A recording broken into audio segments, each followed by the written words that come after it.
आज पहाटे अमरावतीत झालेल्या वादळी वाऱ्याने भाजप उमेदवार व खासदार नवनीत राणा यांचे प्रचार कार्यालय जमीनदोस्त झाले होते। यावर बच्चू कडू यांनी राणा दाम्पत्याला टोला लगावला। हनुमानजी विटंबना व अवमान राणा दाम्पत्याने केला। मंदिरात होणारी हनुमान चालीसा रस्त्यावर आली, त्यामुळे आज हनुमानजीने आज प्रसाद दिला आहे, अशी टीका बच्चू कडू यांनी केली। भाऊ, अकोल्यामध्ये तुमचा फोटो लावून महाविकास आघाडी प्रचार करत आहे। तुम्ही अकोल्यामध्ये महाविकास आघाडीच्या उमेदवाराला पाठिंबा दिला का? नाही, मग आपण कार्यकर्त्यांनी बैठक घेतली होती। काही त्यांनी सांगितलं होतं की आम्ही महाविकास आघाडीला पाठिंबा देण्याच्या मानसिकतेत आहे, पण मी त्यांना सांगितलं की असा कुठलाही पाठिंबा देऊ नये आणि आत्ता तुमच्या माध्यमातून जे समजतंय त्याची लगेच शहानिशा करू आणि त्यांना पत्र देऊ।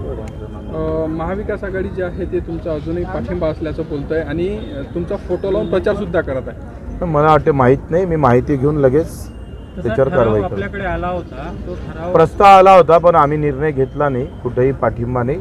जे काही भूमिका कार्यकर्त्यांची असेल त्या स्तरावर त्यांनी घ्यावी। पण कार्यकर्त्यांचं असं म्हणणं आहे, मीटिंग घेतल्यानंतर ठराव घेतल्यानंतर बच्चू भाऊंनी हे म्हटलेलं आहे की ठराव जर कार्यकर्त्यांनी घेतलेला आहे त्या अनुषंगाने आम्ही तो विचार करू। नाही, मला असं वाटते का मी अजून काही त्याला हिरवी झेंडी दिलेली नाही आहे, त्याच्यानं प्रश्नच येत नाही। भाऊ, आज शनिवार आहे, शनिवार हा हनुमानजीचा दिवस मानला जाते। आज जर पाहिलं तर एक खूप मोठं वादळ आलं होतं आणि त्या वादळामध्ये नवनीत राणा यांचं मुख्य प्रचार कार्यालय जे आहे ते उडून गेलेलं आहे। कसं पाहता याच्याकडे? हनुमानजीचा विटंबनाच झाला आहे ना। मंदिरात होणारी चालीसा रस्त्यावर म्हणण्याचे दिवस आले।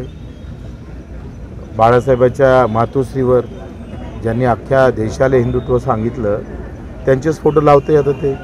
बाळासाहेब मातोश्री म्हणजे बाळासाहेब हे समीकरण आहे, पुऱ्या देशाला माहीत आहे। आणि तिथं आपण पाहतोय का अशा पद्धतीचं हनुमान चालीसा म्हणून मला वाटते अवमान झालेला आहे आणि हनुमानजीनं आज प्रसाद दिलेला आहे त्यांचा। चला।